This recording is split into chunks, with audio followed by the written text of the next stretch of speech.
Welcome to Native Bidaské, Native News Online's weekly spotlight on the people making news and leading change in Indian country. Welcome to another episode of Native Bidaské. I'm Levi Rickert, publisher and editor of Native News Online. This week we have a very special guest, Sterlin Harjo, who is the creator of Reservation Dogs. And Sterlin is finishing up Reservation Dogs. The last episode was shown just this past week. And so we are going to talk to him and see what he's going to do in the future. But much success to Sterlin. Let me tell you a little bit about Sterlin. He is a Seminole and he's Muscogee. He's an award-winning filmmaker from Holdenville, Oklahoma. Now he's based in Tulsa, working on a bunch of other projects that we'll talk to him about. But his Reservation Dogs just really took off, and he was a former member of, and he still actually may be a member of 1491s. That's a comedy group that many of us knew about. That's where we got familiar with Sterlin before Reservation Dogs took off. And so welcome, Sterlin, to Native Bidaské. Sterlin, congratulations on the success of Reservation Dogs. And let me ask you a question. Did you ever conceive that it would be as successful as it became? I conceived it because I hoped that it would, but I didn't know. I mean, you never know, right? Mm-hmm. I just, I made a lot of films. I made a lot of films that never saw the light of day. I made a lot of films that saw a few people, a few festivals, things like that. So, that was my experience. I knew with this that I had an opportunity and I had the network behind it. And if done right, it could be great. And I just knew that I needed to swing for the fences. Well, I'm glad you. I knew. Yeah. I'm glad you swung for the fences. So go ahead. I just knew that I needed to swing for the fences, and I had nothing to lose. Yeah. And I was just going to go for it and try everything in my arsenal as a storyteller to do, and that's what I did. And when we were shooting the pilot, I noticed how the audience was, or the crew was laughing so much. Mm-hmm. And I was just looking around. I was like, man, I think we got something, mm-hmm. I don't know for sure, but I think we do. Yeah, it's always amazing the magic that happens with certain, like Seinfeld comes to my mind in the non-native realm, obviously. And the chemistry between those actors is just phenomenal. It's very rarely done in Friends and some of the others, but it's certainly the chemistry worked on Reservation Dogs. So congratulations again. I can just say that it was a lot of hard work mm-hmm. and luck, but also something else was at play. I think that it was something bigger than me, the universe, creator, whatever that is. I mm-hmm. think that there was something else guiding this, and I felt it, and the writers felt it, and the cast felt it, and it was a lot of things that were lining up perfectly as we went. And I think things are just, there's certain things that are touched and are meant to happen. And this was meant to happen. And that, when the actors had met once before, but we had not worked together. And I brought them, and a day before we start shooting, we did a reading, kind of a rehearsal together. Mm-hmm. And it was obvious then that I'd picked the right people. And as soon as we turned the cameras on and they would start interacting, it was magical. It was truly magical. And it just, everything was fitting and everything was working. Mm-hmm. And everything was really beautiful. And it just worked out so well. Magical and amazing. That is great. Hey, throughout the series, there was a lot of messaging that I picked up on that, and maybe that's because I'm a Native American journalist, but you were trying to get some messages through to maybe to America in general, or who those watching, those who may not have been Native Americans. But I think you try to portray the message of what it's like to be Native American in contemporary times.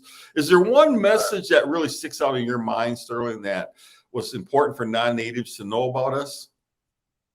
Yeah, I think that it's that we are community driven, and that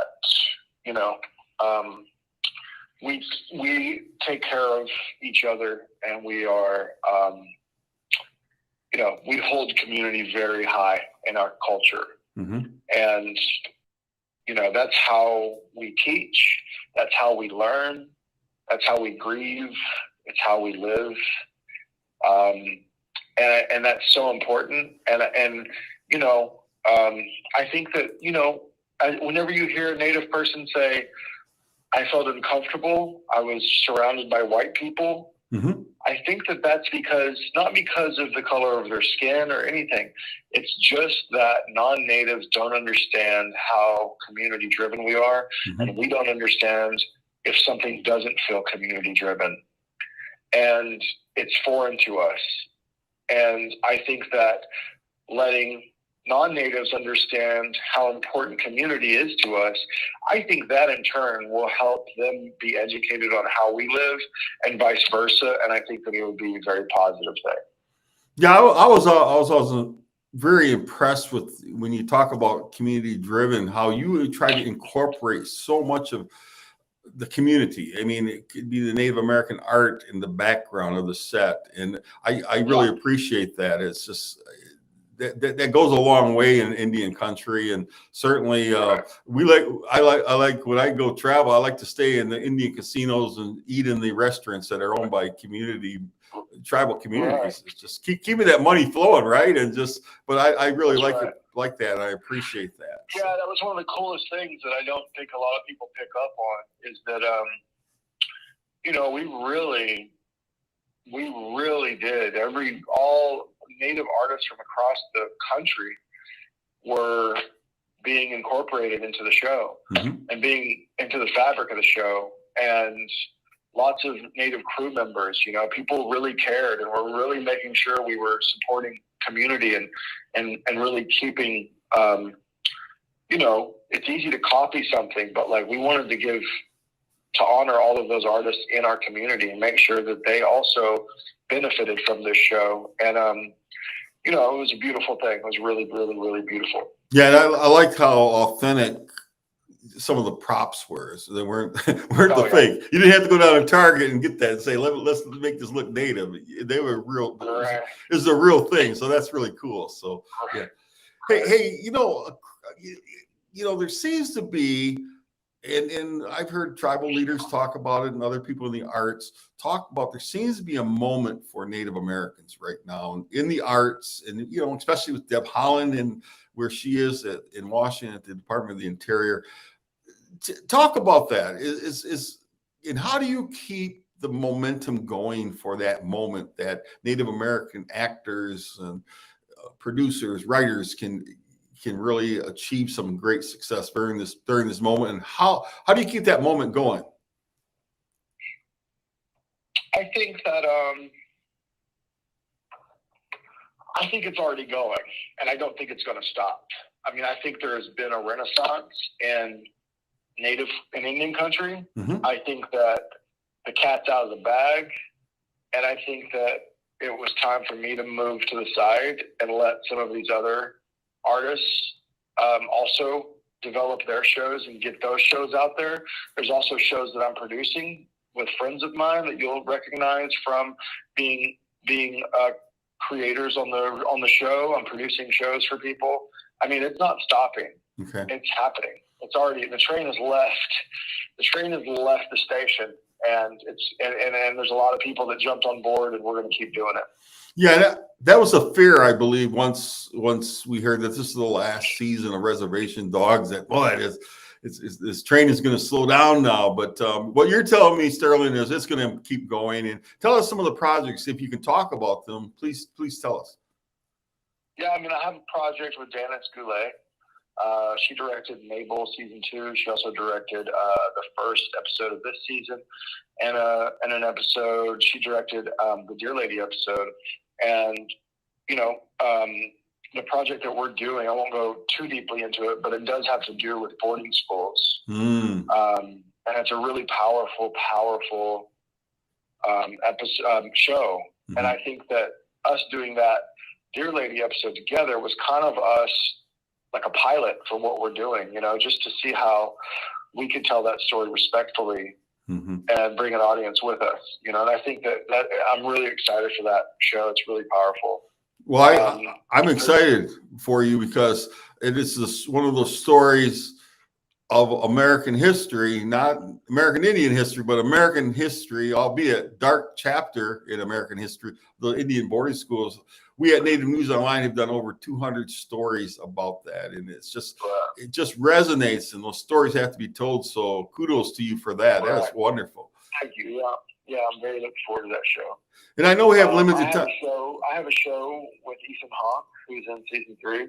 I've got a couple projects that I'm developing with him specifically, and you know, one of them is a Native project, and the other one's kind of a crazy crime story. But you know, looking forward to doing those. I'm doing a Jim Thorpe movie. I'm excited for that. And a Jim Thorpe movie, you said? Yeah, I'm doing a Jim Thorpe movie. Wonderful. Yeah, and so there's a lot coming, man. I'm excited. I mean, that's part of, you know, I mean, this show was ending because the story ended, but also there's a lot of other stuff to be doing. Yeah. I want to work with all these actors again and see them keep going, you know. Do you sleep? You seem like your creative mind has gotten going. So when do you get any rest, man? I know, I work a lot. You know, I'm pretty good, though, about shutting off. You know, I'm pretty good about that. But, you know, at the same time, I'm buried right now, you know. I'm buried in work. Hey, you sound like a publisher of Native News. I'm buried all the time. But no, congratulations. And you're much more successful. And thank you very much for all you do for Indian country. Y'all are great. Y'all been really great supporters. Okay. Yes. Really, really happy to be doing this. Well, listen, I know you have limited time. Come back and visit us on on Native News Online again, and we would just love to talk to you. And as you know, some of the new projects unfold, we really would love to cover them. Totally. Do it. Okay. Chief McGuish to you, Sterling. Have a good day now. Then hold on to your seats. Caught you all red-handed. I'm innocent. Guilty by association. You're gonna learn to be a man today. This is riveting. Your dad, he's around if you wanted to meet him. Just go look for him. Just show up and say, hey, it's me, your daughter. Pretty much. Yeah.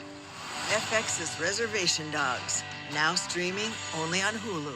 Chief McGuish to you, Sterlin Harjo, for joining us on Native Bidaské. And to our audience, thank you for tuning in to another episode of Native Bidaské. We'll be back next week with a very special guest. So in the meantime, be safe. Take care of your kids, your elders, and call your elders and tell them you love them. Chief McGuish.